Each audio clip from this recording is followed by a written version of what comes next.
this to one of our clients in a passing conversation.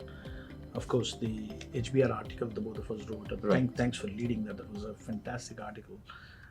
This client asked me this very interesting question. Context is kind of a subset of what culture is in a company. Right. Does this give us expansive opportunities to capture culture? Right. And therefore make these agents, interoperable between humans and the agents, if I may. Right. Is there a view you had on this? I mean, So- and culture means multiple things. How do I empower teams? Do I have an open culture in my organization? Do I create psychological safety for my teams and stuff like that? I mean, that is the grand vision. Ultimately, if you can capture, indeed, you can digitize and capture culture. But I'll say, even without going that far today, about our estimation is about 60% of how work happens in all organizations, companies are blind to. It's in the last mile of how humans and machines interact. So even before you get to culture, do you at least complete the full picture of how your teams get work done? What makes them unique? What are the unique sources of friction that they have? What are their pain points and problems and so on? And if you can even bridge that gap, that is a huge leap forward. And that's what work graphs and context fabric and so on allow you to do. Now, the ultimate goal is to be able to get to that point. But I'd say first step, let's at least complete the loop right now. Got it. Just following up on this, one of the aspects, we have been struggling with over the tech disruptions of general purpose technologies is productivity. And the fear in AI is the same. I mean, there is so much CapEx being spent at the back end. Right. Hopefully the scaling laws now have outpaced the Moore's law. Right. So people say it's going to double in capacity and output in 6 months versus 18 to 24 months. In spite of that, the fear is the productivity on the other side may not be the same. The preliminary use case leverage in organizations does indicate that productivity has not improved. Right.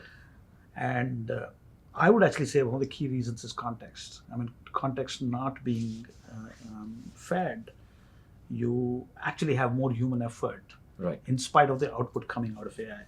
Right.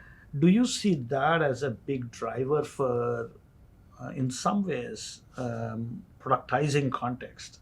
Absolutely. And feeding it into an AI. I really like how you put it. It is, you need, genericness does not necessarily lead to sufficient value.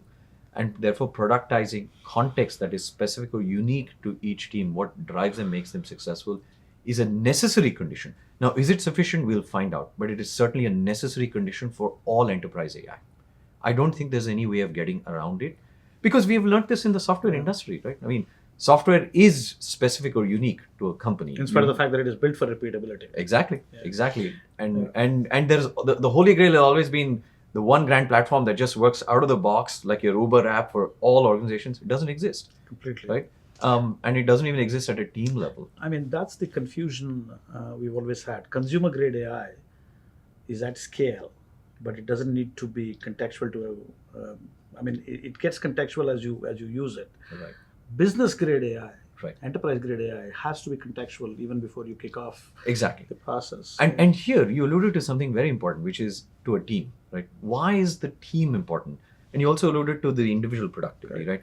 A lot of AI models and tools today are about, I'll improve the productivity of an individual. And you once explained to me, you said, look, that's great, but how does the organization reclaim that improved productivity? It's very hard. I mean, that's been the big problem. I mean, we have created diffusion of wealth and distribution of value with the past disruptions, but we have not created net new productivity. Right. It's been flattish for 25 years. The last time it improved was when the internet revolution happened, and after that, productivity has been flat, and we've been spending billions of dollars. That's right, but spend has gone up. So your point is, team productivity is also a big driver, and context actually drives team productivity. That's right.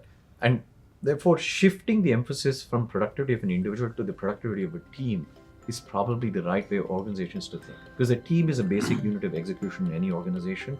And it's much more tangible to say you are able to make a team more productive and then reclaim the benefits of that productivity.